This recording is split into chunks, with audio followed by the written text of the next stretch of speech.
January 1945, France and Italy. Here we go.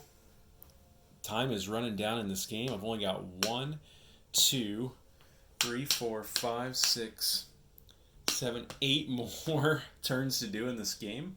Can you believe that? It's been a lot of fun, I'll tell you. I'm also looking forward to having this done and being able to figure out what I did well and what I didn't do well. And then moving on to what's next, which I think is having some friends over to play this thing over a weekend in November. So anyway, France will buy a colonial and a militia. And pretty simple for them. They'll just move that guy up to here. Move that guy up to here. And then we'll place our stuff. We'll put the colonial there, and we'll put the militia here in Eritrea. And then we'll collect 5 more bucks for next turn. Let's move on to Italy. Italy's got a bit of a chess match to play here, but I think Italy has a route to hanging on to Cairo, but we'll have to see. So they're going to buy 3 militia, another fighter, probably for Milan. 2 transports and a sub. So combat moves here are all about limiting the Allies' options moving forward. So, little Star Wars Rogue One soundtrack in the background here. One of my favorite Star Wars movies. Terrific Star Wars movie, in fact. The last 30 to 40 minutes of Rogue One is the closest thing I've ever seen in a Star Wars movie to recreating me playing with my Star Wars toys as a kid. I mean, just ground, air, space, you name it. Every single vehicle involved in combat on both sides. Awesome. Anyway, I digress. We're going to try to hit these 2 and take out these transports. And then we're going to try to take out this U.S. jet fighter there as well. I don't have enough Air Force to get out there and make sure I take those boats out and get back to Sicily. And only the 2 fighters and a tactical up there could do that, and I just didn't think it was enough to take out 4 destroyers. So, here's what we're going to do. These 2 fighters in Egypt are going to go 1, 2 into here. The tactical is also going to go 1, 2 into there. They'll both have 2 left in their fuel tank.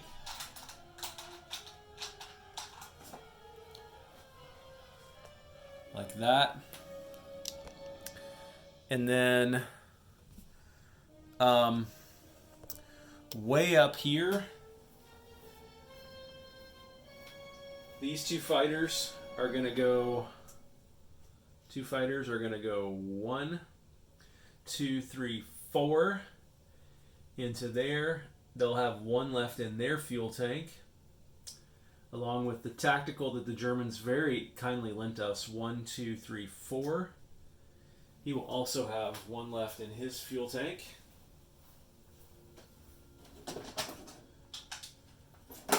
See the kind of flexibility that air power gives you in this game? It's unbelievable, especially when they're at an airbase. And if they're at an airbase and have long-range aircraft, look out. Now, what has that left me? I think I overdid it a little bit there. Because I don't have anything to go in and take out that jet fighter. So let me think about this for a second. That's right. I was going to take 1 less fighter into here and take both of those against the jet fighter.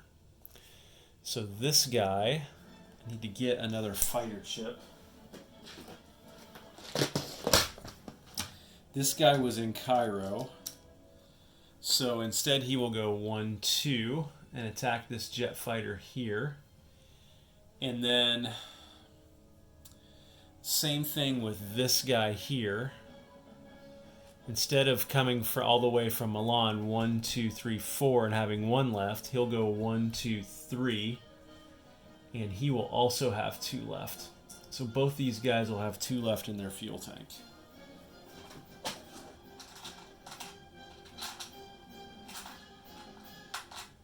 This music here is from Star Wars Episode 7, The Force Awakens, in case you're wondering at home.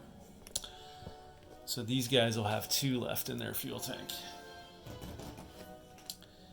And I think that's all the combat movements I'm gonna have. I don't think I can get either one of these fighters into either one of these games. Unless, hang on just a minute. So, aircraft can only combat move over nations they are aligned with or at war with. Saudi Arabia, I am not at war with currently. I could go to war with them and fly over. What that would mean is that they would align with the Commonwealth, which would mean that this guy on July 45 could go 1, 2 into Iraq or Transjordan. So it's a question of whether it's worth it to get, because these 2 guys here could go 1, 2, 3 and hit here. And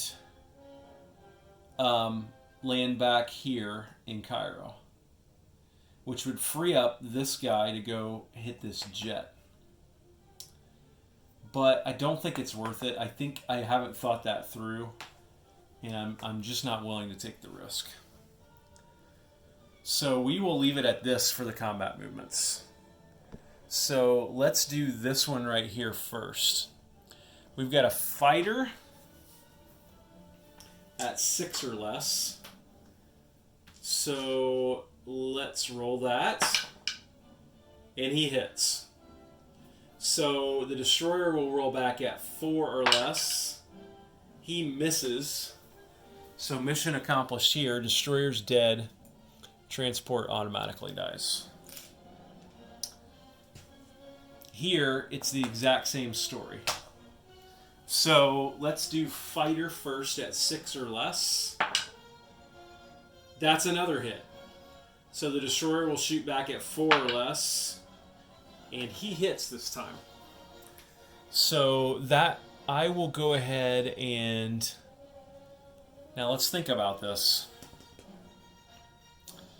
We probably want more defensively minded units moving forward for Italy versus offensively. Or do we?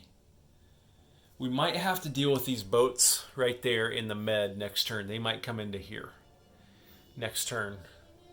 And we just bought another fighter. So, I'm thinking we take the fighter. Like that. Okay. Now, let's do this one. This is 2 regular fighters against a jet fighter. So, 2 regular fighters for Italy. And I guess I got to roll for the militia too, to be fair. So, 2 regular fighters at 6. That's 1 hit. So, the militia will be dead. The militia shoots back at 2 or less. Misses. Jet shoots back at 8 or less. It hits. So now it's fighter versus jet. And actually, now that I honestly forgot about that militia there. So I might not have done this, or I might have taken another fighter in there. So now the Italian really needs to hit at 6 or less. And he misses. And now the jet shoots back at 8 or less. Oh, it misses. Now, can the Italians redeem themselves? 6 or less. They hit. Mission accomplished. Jet shoots back. And he misses again. So, high drama there in the med. But that jet fighter is dead for the Americans, which is huge for the Italians in terms of protecting their capital ships and protecting Cairo. Okay, let's do non-combat. Down here, I gotta think about... Ship this guy out. Let me think about this for a second. Okay, so these two tacticals both have to land back in Cairo. I guess they could theoretically land in Egypt, but that wouldn't make a lot of sense. So we'll pull him up and we'll chip him out.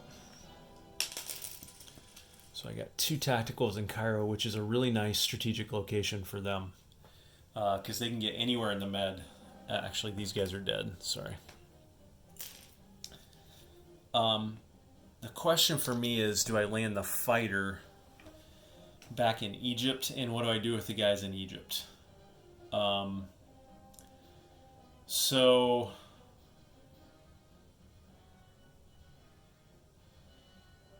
I think what I will do is I'll land the fighter back in Egypt, and I will push the AAA gun up to Egypt like that.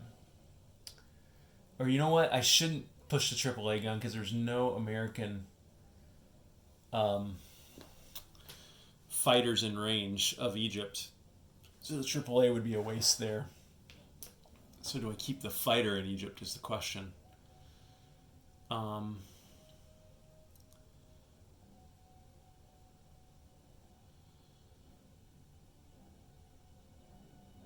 Yeah, let me think about this. I think they make more sense in Egypt. So this guy is going to go back to Egypt like this as well. And then over here, these guys will all fly back to Egypt also. Another fighter in Egypt here. Like that. And we may even pull the guy, because here's what's going to happen, everyone.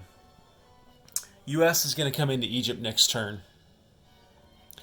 And they've got 5 infantry and 2 artillery. So that will be about 18, 19 combat factors versus 16. They'll have the numerical advantage, though. So the Americans will take this, and they'll have a couple artillery and 2 or 3 infantry left. Next turn, Commonwealth will move their stuff into Egypt so that it'll be tough for Italy to counterattack Egypt on its next turn, hopefully leaving the Americans free for an assault on Cairo. So putting all of our Air Force into Cairo. Also, what the U.S. will do is they will bring their stuff into here next turn. And then, although we may leave our stuff here to guard it and try to drop their stuff off in Italy or in Tripoli. In fact, what they'll try to do is clear this out first. And then if there's nothing here, drop their stuff, especially their tanks, in Kufra or in Egypt for, well, I guess so for an ultimate assault. So Italy has got to buff up Cairo in order to keep it. And ultimately, Italy's trying to protect its capital ships as well. So I think that looks pretty good for Cairo. I don't think it really matters, so we might as well bring this guy down to Cairo as well. Cairo's as good of a strategic location in the Med as any. And the question for me is, what do I do with my ships? I think what I do is I leave the German torpedo boat destroyer as a blocker in C-Zone 80. I pull this guy back here as a blocker in C-Zone, 81. And I pull both of these ships back to here in order to protect the transports and the sub that I'm going to build here.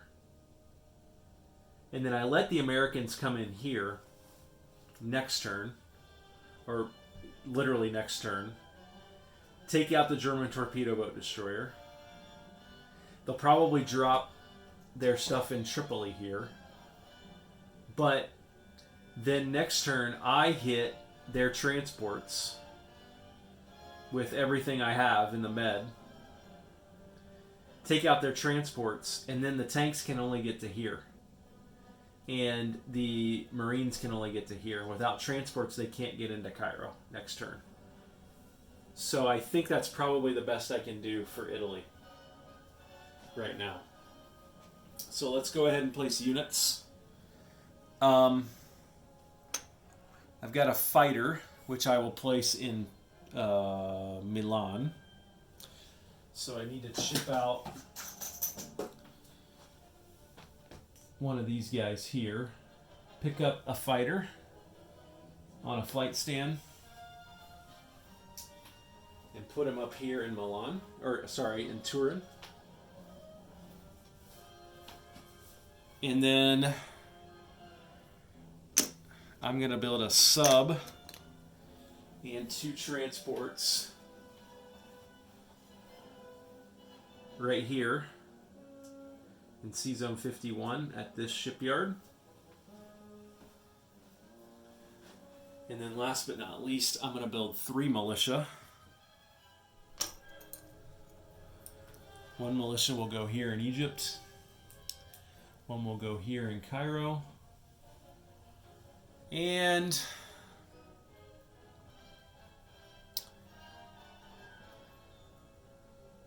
I think I'll put another in,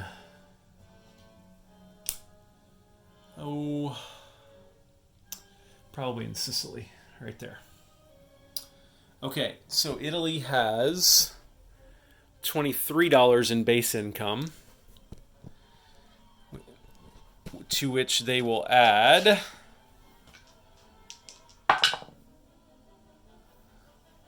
ouch, only $4, so that's 27. But they will get some bonuses.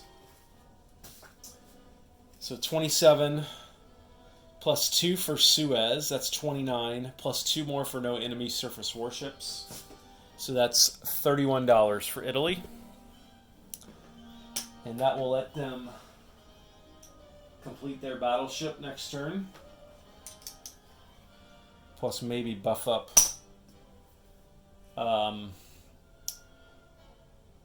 the home defenses just in case things go wrong. So that's it for France and Italy, January 1945. Admiral Seabass, signing off.